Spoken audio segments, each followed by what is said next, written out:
Hey folks, Zach Osterman here, IU Insider, Indianapolis Star.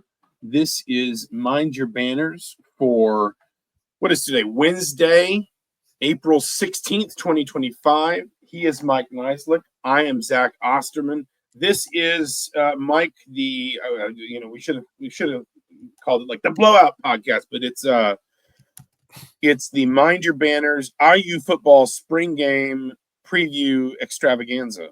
Are you ready to be extravagant? I am. I'm ready to hear you talk about football for 45 minutes. No, I wouldn't go that far. I don't know if we have quite 45 minutes. I do want to get your thoughts very briefly, on Lamar Wilkerson's commitment. Indiana picks up the Sam Houston. It's not Sam Houston State anymore. I have to remind myself of that. They dropped the state like in the last 2 years. So Sam Houston commitment, shooting guard, averaged 20.5 points per game last season. I think he had 18 in the game at Assembly Hall. You just got called a liar, when I love it, because you immediately pivoted to basketball after saying it's a football extravaganza. I know who brought to you. I said it's ridiculous. We should give football its due, but I just want to get all I'm asking is I'm just trying to give you your say on Lamar Wilkerson before we dive into football. Let you throw out your analysis of Lamar Wilkerson. Well, no, I think it's a first domino in that needed to fall for the rest of the roster to kind of come together. Obviously, they were going to be heavily investing in him, based on his sort of resume and his 3-point shooting. Kentucky was obviously the other finalist. So I don't think you could. I think you were stuck until he made his decision, and so now you can. I think you can kind of see now he's leaving. The football extravaganza is now over before it even started. And he's got a lot of stuffed animals. Was that a Pikachu? Those are my sons. He decided he was going to build a fort in here a few days ago. Sure, it was. Sure, they are. A Balazar, maybe.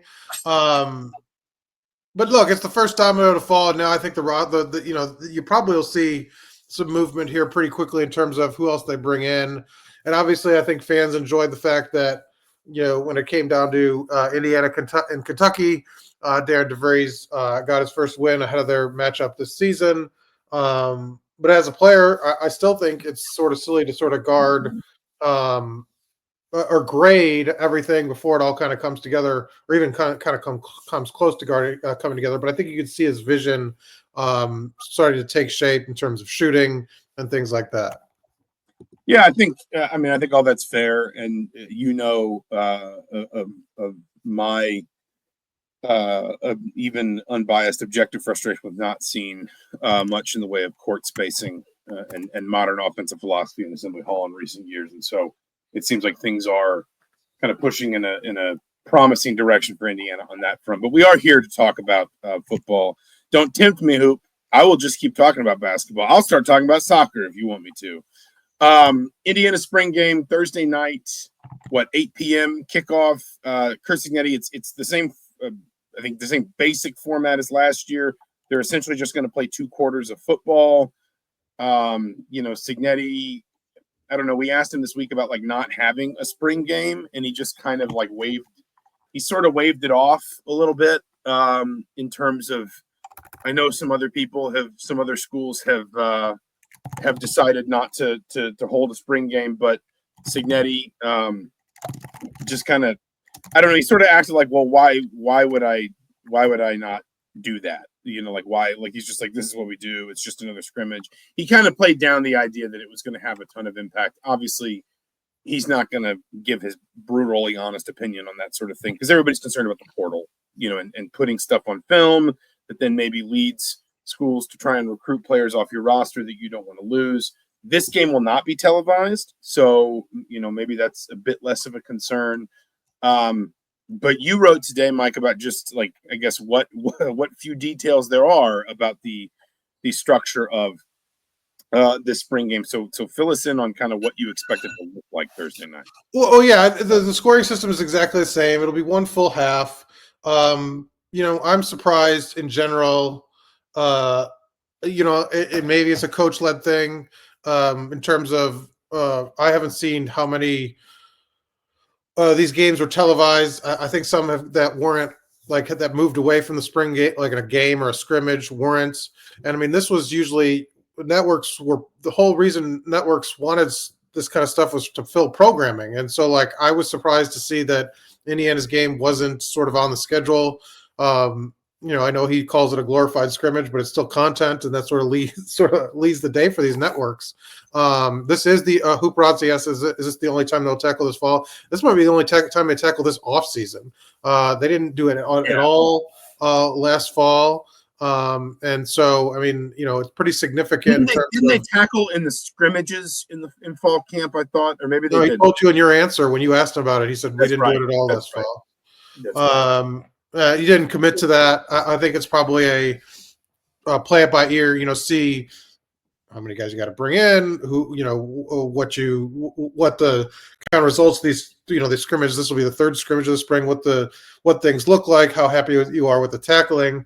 But he said in the last 5 years, he feels like college football as a whole has gone away from tackling in the offseason, and he specifically has really embraced that idea. So I mean, yeah, that I think is the biggest difference, right? Like he could call it a glorified scrimmage and sort of not that big of a deal, but it is an outlier in terms of the fact that, like, look, this is the closest they're going to play football in the entire offseason. So I mean, it does give the coaches something, I think, on film to sort of watch and sort of take and sort of judge here as they enter the next phase of the offseason. It's interesting to sort of contrast it to where we were a year ago and trying to just sort of like try to imagine a little bit of what's different. Like for Indiana, like a year ago, we were just kind of wondering, is any of what we see worth learning about this team? Like, for example, I was surprised how much Indiana blitzed in its spring game last season, and then we found out Indiana was one of like the least blitz reliant teams in the country once the season got going. And of course, listen, there were a couple additions that helped that, right? Like CJ West comes in, the defensive line gets better, etc. But there probably is at least a little bit of an element of misdirection in these things. I think more than that, there's an element of just keeping things really, really vanilla. This year to me, I guess though, it's a little bit less about what we have an endorsement for your Landman Insider tag here. Did you see that from? I did. Fred Macklin-esque. It's a little bit less about like trying to figure out structure and system, and more about just evaluating some individual players. I think a lot of people are going to be curious about Fernando Mendoza. I think you and I, as Pro Football Focus nerds, are going to be really curious what the offensive line looks like and how it moves and how it functions. Yeah, I'm not actually. You spoke to. No, I'm not. I don't think the offensive line. Because I don't think you don't. No, because I think it'll change. I mean, I think two of the key pieces are injured, and so I think what we're going to see is sort of a placeholder. Like I want to see. He's talked about, I think, Benson playing tackle. Does that mean Zen goes to the bench? Like, because he's been sort of with the first team, what they do at guard when Drew Evans comes back, how healthy will Drew Evans back? I mean, Achilles injuries are really tough. So I think the offensive line will be sort of, we won't know. I think coming out of the spring game, what it'll look like. I talked to people who covered Ohio State, and Michalski basically never saw meaningful time at guard. So like that, I guess that's what I'm curious about, is that right side of the line in particular. Like, do we get any inkling of the idea that maybe Benson's, I think we both think Khalil Benson could play some right tackle, if not eventually be the right tackle. I think I anyway am curious about just maybe, if not necessarily answer by the spring game, just the next few months, what it looks like for Drew Evans. Because I thought actually quietly he was pretty good last season before his injury. Like that was maybe one of kind of the unsung sort of storylines on the offensive side. Like you had, Elijah Surratt and Omar Cooper and Curtis Rourke, getting all this attention. And even along the offensive line, it was Mike Koenig, it was Carter Smith. I thought Evans was really, really steady, and then he gets hurt. And then, Michalski was a pretty high profile transfer for Indiana along that offensive line, a guy from Indiana who'd spent, quality time at Ohio State, but he's only ever really been a tackle. So at least in meaningful snaps, is my understanding. So does he ever go, does Indiana think about kicking him inside? Has he been working inside? That's what I'm curious about. Yeah, no, we've only seen, I mean, in terms of open, when we've been on the field, I have not seen Zen. Zen was at right tackle exclusively. Obviously, we only see very, very small part. But my point is more that I don't think we'll get an idea of where they're headed with that first group because those two pieces are missing. I'm more interested sort of in what the secondary and looks like and functions like. I know they have two really good pieces and sort of veteran pieces to build around with D'Angelo Pons and Amari Farrell, but they really, I thought, to sort of a surprise, that how much effort and focus and resources they dedicated to the secondary in the transfer portal. They had Jameer Johnson coming back, but then they sought out 4 experienced guys. He left, and they had Jamari Sharp. And so, how all those pieces sort of come together, I think that's sort of if there's a position I'm sort of interested in to see how it looks actually on the field playing, it's there just with all the effort. You got some young guys too. Byron Baldwin Jr. was their highest rated signee. He's at safety. And so, what does it all look like? There's a position that's one. He's an early enrollee too. He's an early enrollee. I think it was 13 or 14 early enrollees. So they had a lot more than not. But so that's sort of, I think, the position that's sort of intriguing, where you don't really know how it's going to shake out, just because they've got all that new talent. And I'd imagine they've gone through, what we see is sort of a fraction. And I imagine they've gone through a lot of different combinations with that group, just because, like I said, I think all 4 of the transfers they landed had double-digit career starts under their belt. I'll give you my position on the offensive side of the ball in that regard, and it's a little bit more settled, but as wide receiver, especially with Tyler Morris out now, you imagine Jackson's not going to be the App State transfer is not going to be handling slot exclusively. I wasn't that surprised to hear Curt Cignetti say he's been impressed by Charlie Becker. I mean, Becker was, I think played more. I think he played all 12 games last season. Obviously, not all.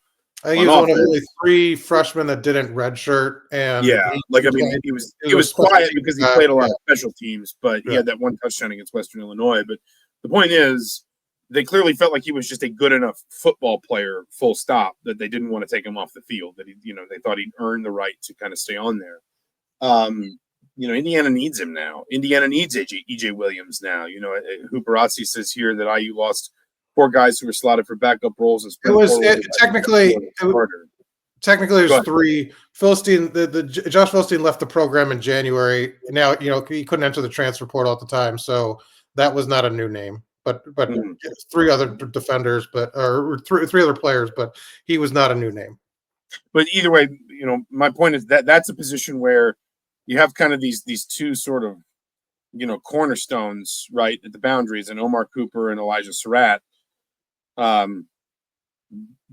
if you're Indiana, you really need a little bit more to step up there, and Morris's injury only, I think, kind of intensifies that need. If I'm not mistaken, Cignetti suggested Indiana might have a look around the portal after the spring, no matter what, just because you've lost a player who you probably projected to be kind of a meaningful snap getter for you at receiver. But even when Morris was healthy, that position felt a little bit thin, right? I mean, even when Morris was healthy, you were still looking at, a Charlie Becker or even some freshmen and saying, is there somebody here who's got, another level they can go up between now and fall 2025? Now you kind of need that even more. And so again, I think a lot of eyes are going to be on quarterback. What does Fernando Mendoza look like? I am just the slightest bit curious if they do format it like they did last year, where it's basically just 1s versus 2s. Tyler Cherry got some reps in the spring game last season, but it was essentially just quarterback-wise, Curtis Rourke versus Taven Jackson. It was the 1s and the 2s, Rourke with the 1s, Jackson with the 2s.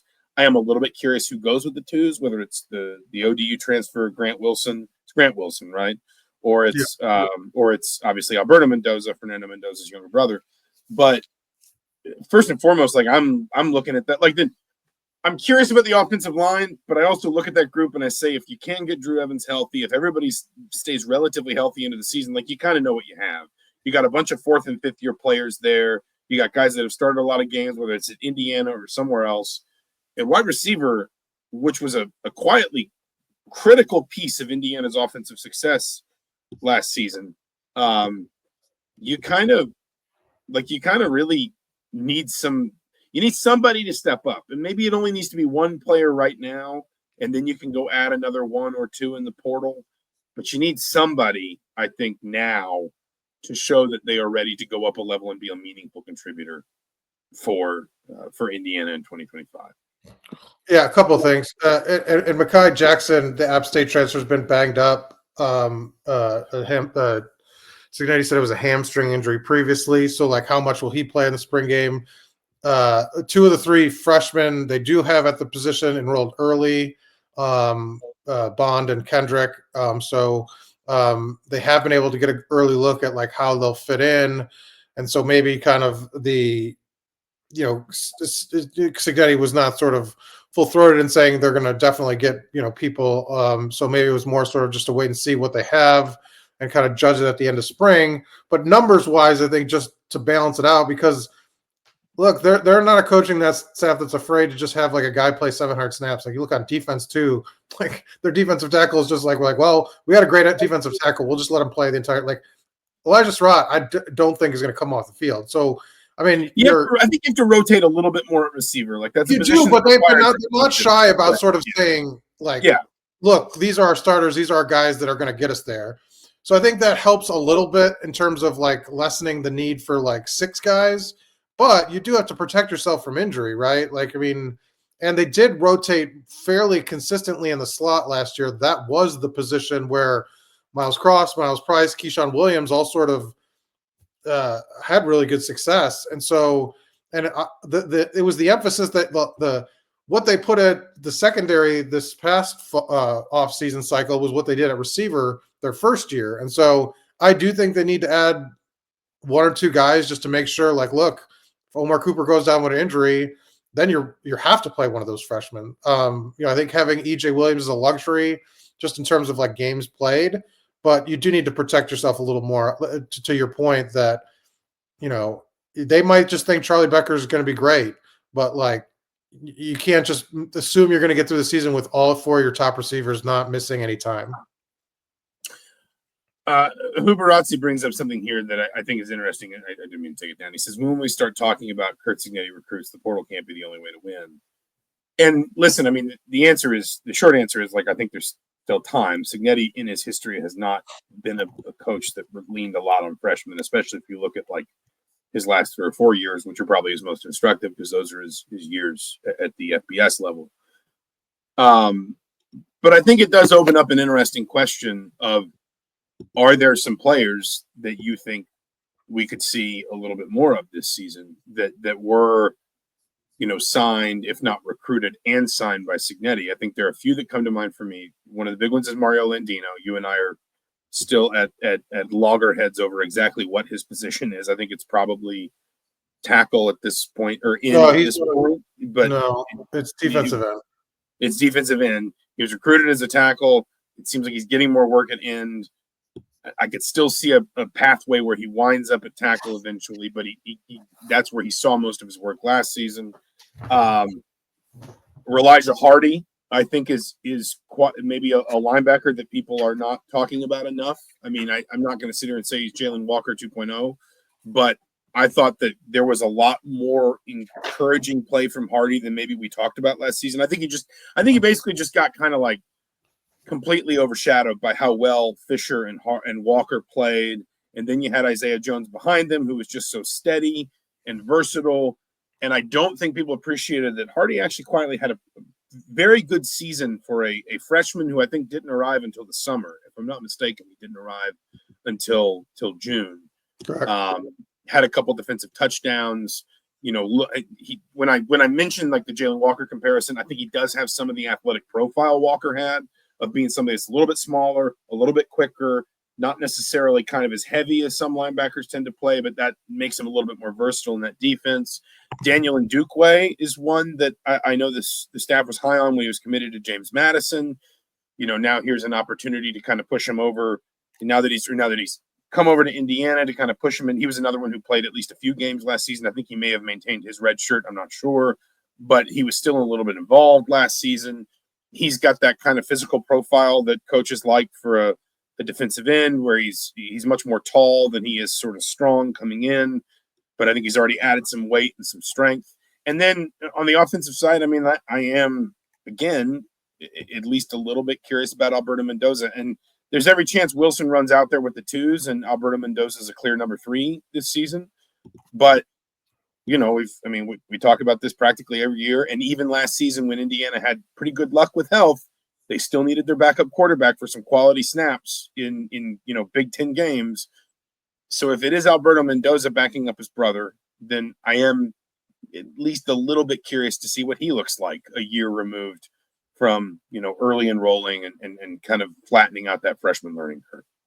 It was a lot. Ndukwe is a sophomore.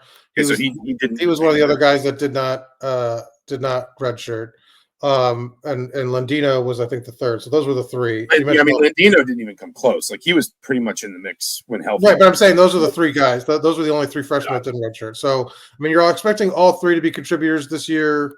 Landino in particular, I think, could end up starting alongside Mikel Kamara, because I think you really, Kamara's another guy that's not going to leave the field very much, but edge rusher wise, you don't have a ton of experience depth. Marcus Burris is probably the next guy, even though he sort of rotates in between. I think you want to see Landino flash a little bit.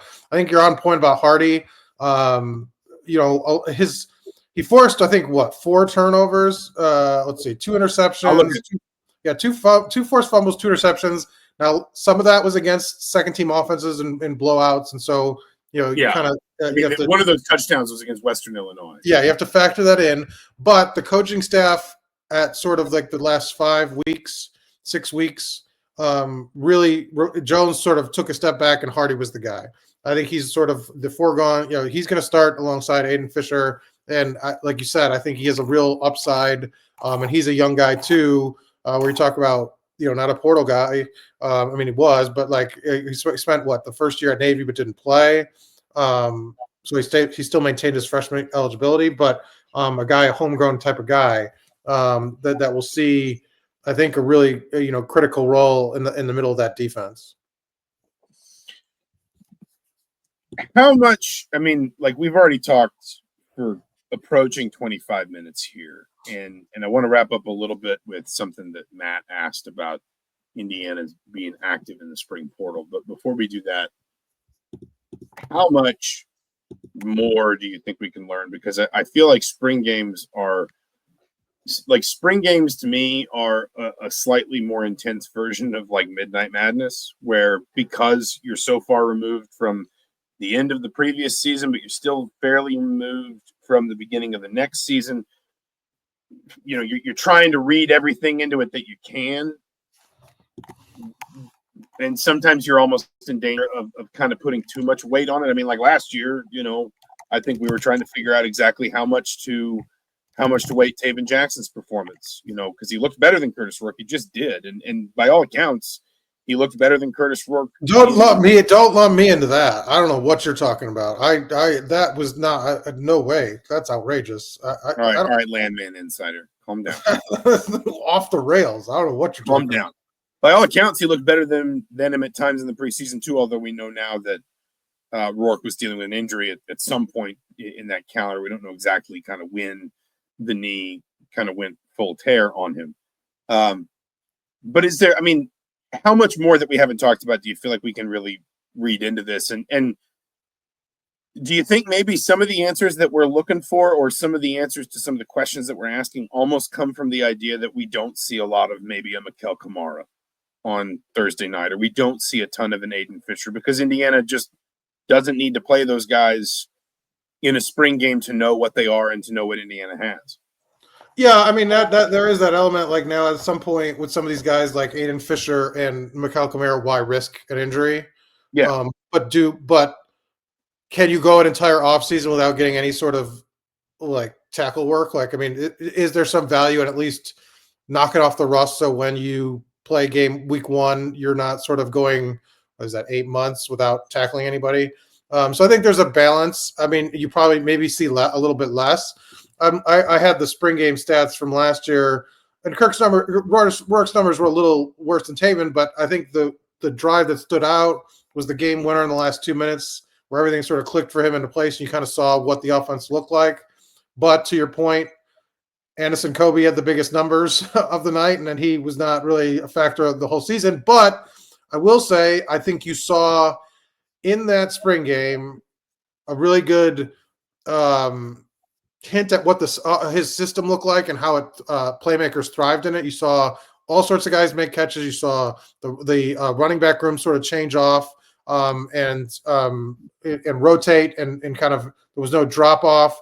And so I think you kind of saw those things, and those things ended up being what happened in the fall for the offense. I think there was less of a, like you said, it was less of a good preview for the defense because they blitzed a ton and we're like, man, this team's going to need to blitz to generate pressure. And then it was like the complete opposite. So that, I think, to your point, is true. But the offense, I do think, gave you kind of a glimpse of, yeah, they know what they're going to do with their playmakers. Yeah, they have some real depth that, running in the running back room and the receiving room. And so I think there is some value in it that you could read into it a little bit. But, in terms of players, like, that second team offense, had some numbers last year that didn't end up kind of pretending for anything. But I do think it's worthwhile to sort of see what the pieces look like. If there's any glaring holes. I mean, last year it didn't feel like there was. And so is that the case this year? Or with some of the depth, you lose 3 more guys. Your second team, I think that is an issue in terms of, I think that's been the challenge when you kind of go into the portal, you're trying to build, go slow with these freshmen and bring them along slowly. Depth wise, it is a challenge that, you have to stay healthy and it's tough in this world of college football, but I think everybody's dealing with that.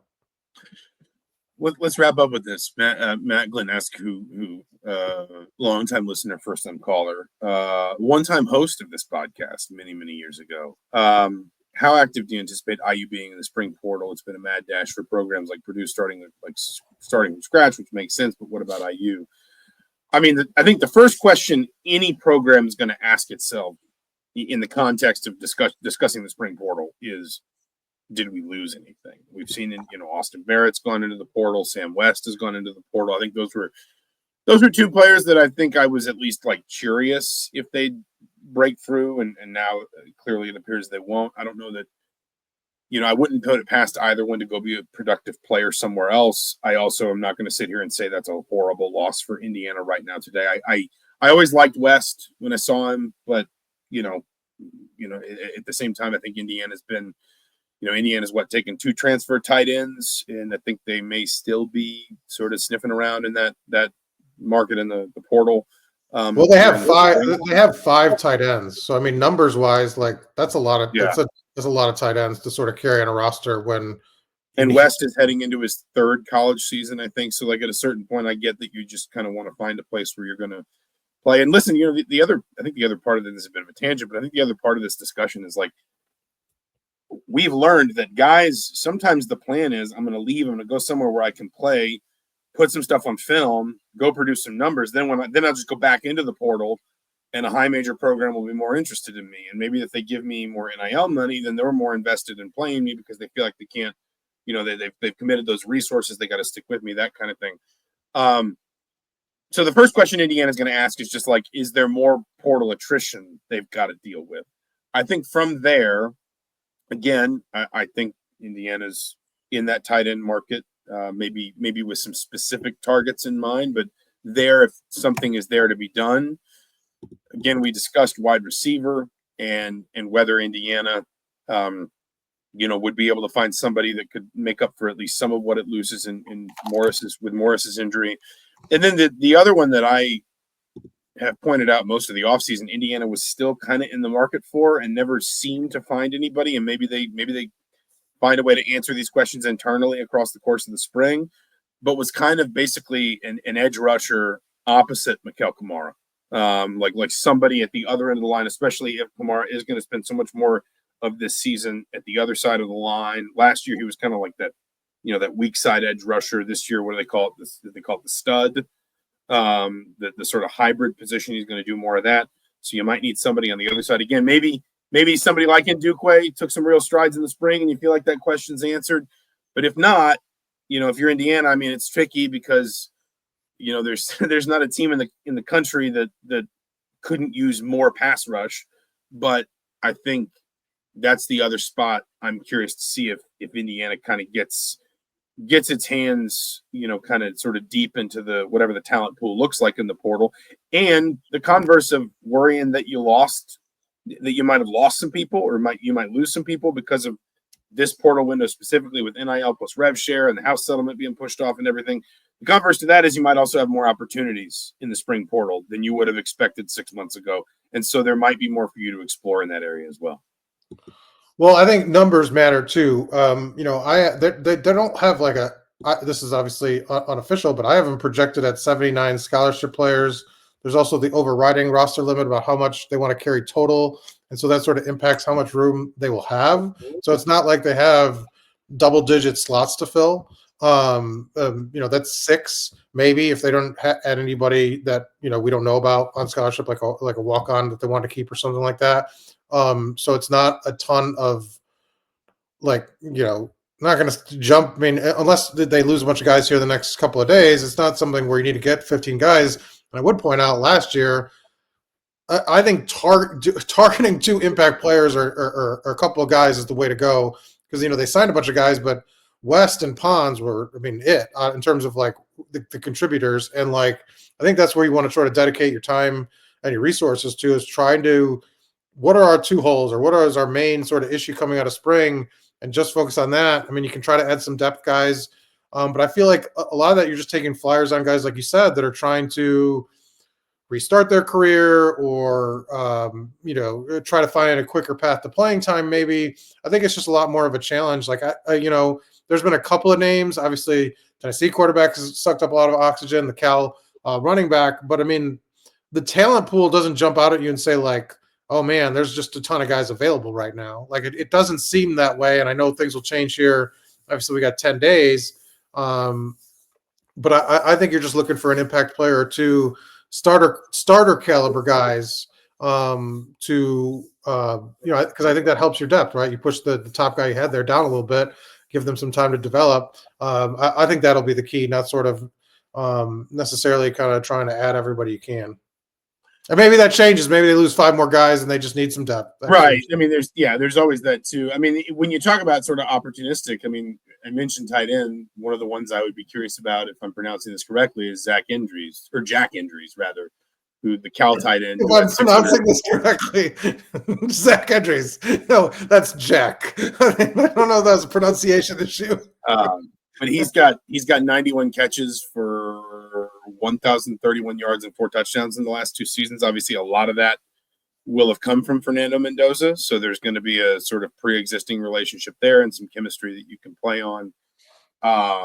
They just get all the Cal guys. They get the Cal running back. They get the Cal tight end. And Justin Wilcox is just going to come be special advisor to the head coach. Like it doesn't, he's the quality. He's just like, screw it, I'll just be your quality control. I think Cal have like just like Stanford. I think Cal has like a crazy history in Olympic sports, so they're just going to bring over all their swimmers and divers. And just a real quick one to end with this. Huberazzi asks, "Who are the punter and kicker?" McCarthy, the transfer from UCF, is the punter. Radicic is the kicker. I think that's a pretty easy one. Didn't they take another?